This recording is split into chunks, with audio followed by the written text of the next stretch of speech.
cost of building infrastructure is set to hit $40 trillion over the next 20 years. How will governments be able to raise the capital?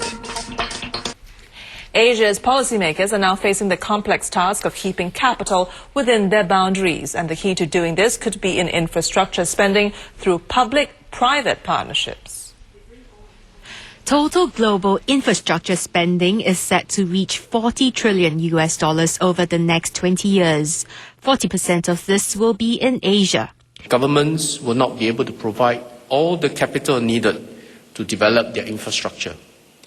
Therefore, public-private partnerships will become an increasingly important approach.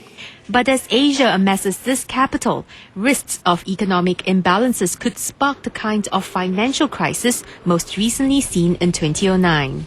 Because of what happened in the US and Europe, there will be massive capital inflows maybe coming to the regions, but it's also creating fluctuations up and down because these are short-term capital and so on. So it is in this perspective, policymakers in the regions have to see how regional cooperations can be set in such that all these capital flows can be beneficial, can be meaningful for their infrastructure development.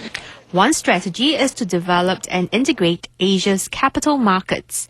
We need to continue to recycle our own capital, in addition to those that naturally come here for the better yields, into more productive uses rather than speculative purpose. And that's going to be our challenge.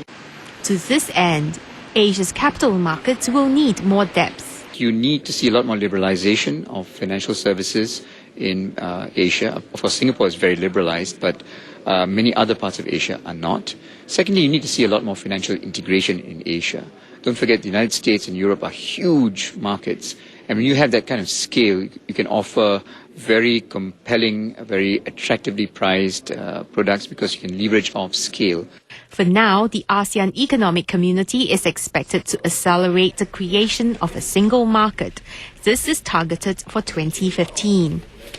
In the meantime, Asia's economies will need to work even closer together to avert a financial crisis here.